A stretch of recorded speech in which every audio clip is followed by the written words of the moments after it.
Bueno, desde hace algún tiempo sé que soy un exilado. Ahora sé que soy verdaderamente un exilado, en el sentido más patético y más terrible de la palabra. Pero mi caso personal no interesa.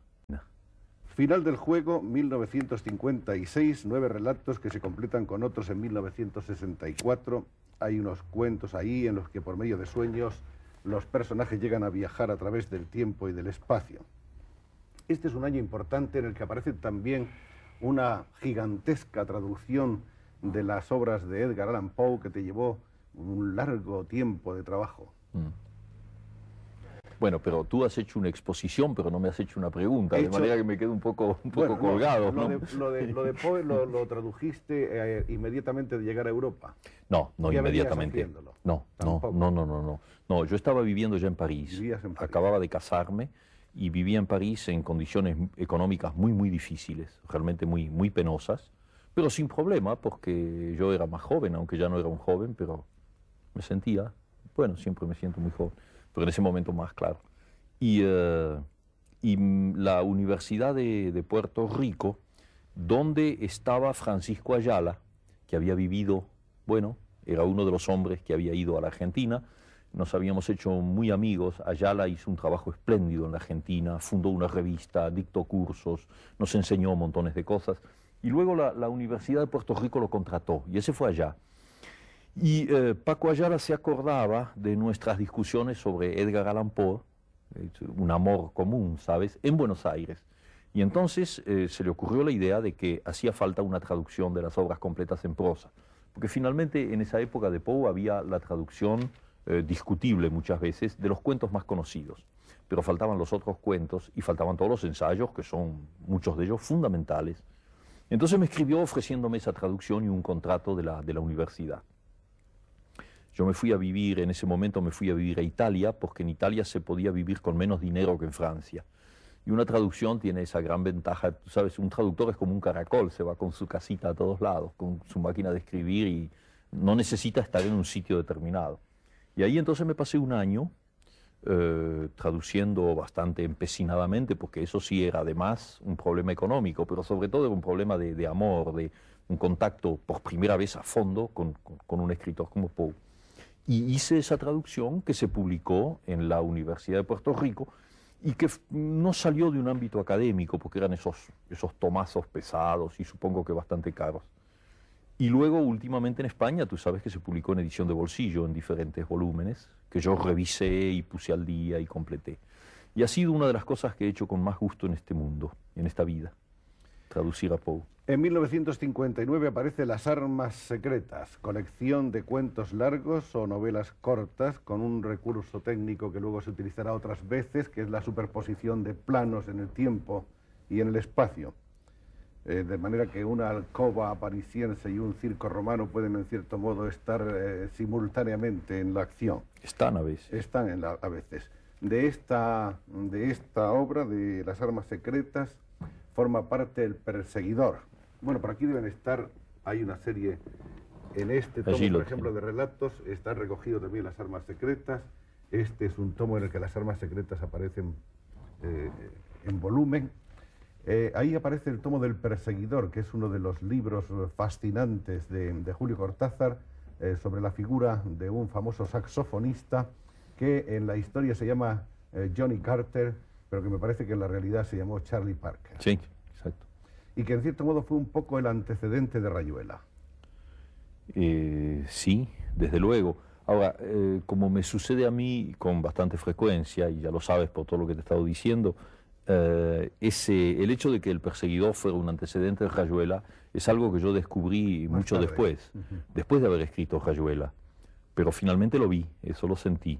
Es verdad, El perseguidor es un poco una rayuelita, ¿comprendes? Es un primer germen. O sea que el personaje de Johnny Carter es ya un poco Oliveira en Rayuela.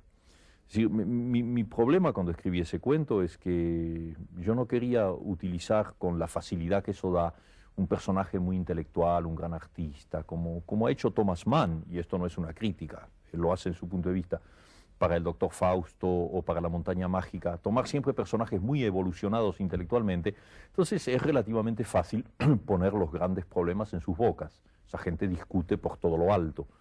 Pero yo conozco en mi propia vida, y yo soy uno de ellos, gente que en el fondo no pertenece a un alto nivel intelectual, gente fundamentalmente media, mediocre incluso, y que sin embargo vive experiencias de angustia, experiencias metafísicas, para usar la palabra, una necesidad de apertura, una necesidad de ver lo que hay del otro lado de las cosas. Volvemos a eso. Y entonces, cuando leí la biografía de Charlie Parker, a quien yo admiraba inmensamente como músico, sucedió que una serie de cosas que él había hecho a lo largo de su vida y que luego se ven en el cuento, coincidían exactamente con esa idea que yo andaba buscando y que no encontraba. Entonces era bastante natural que yo al mismo tiempo asimilara un músico a quien yo amaba estéticamente y que al mismo tiempo se convertía en mi personaje. Le cambié un poco el nombre, pero en la dedicatoria está la clave, que se trata de... Aparece después, en 1960, la primera novela de Julio Cortázar, Los Premios. Los Premios, como saben todos nuestros oyentes, es la historia de un crucero en barco que hace un grupo de personas a las cuales les ha correspondido el viaje en una especie de concurso o de lotería. Es en realidad un libro muy inquietante, porque es una especie de un viaje en realidad hacia el fondo de uno mismo por parte de cada uno de los pasajeros, y en cierto modo una invitación a que cada lector haga también el viaje hacia el fondo de su propia entidad. ¿Qué impresión ahora, al cabo del tiempo, puedes decirnos que tienes con respecto a los premios? Bueno, te contesto si me echas un poco de tu whisky en mi vaso. Porque... ¿Cómo no te doy el vaso? No, me echas un poco, tú guardas el que te hace falta también. Mira, la impresión que yo guardo de los premios es una impresión de gran cariño personal, porque fue una tentativa para mí muy difícil. Yo había escrito un par de novelas, una que quemé y la otra, el examen, que no se publicó, sí. Pero eran novelas con pocos personajes, muy concentradas, y luego los cuentos. O sea que cuando me vino la idea de los premios, se me planteó una duda de tipo técnico.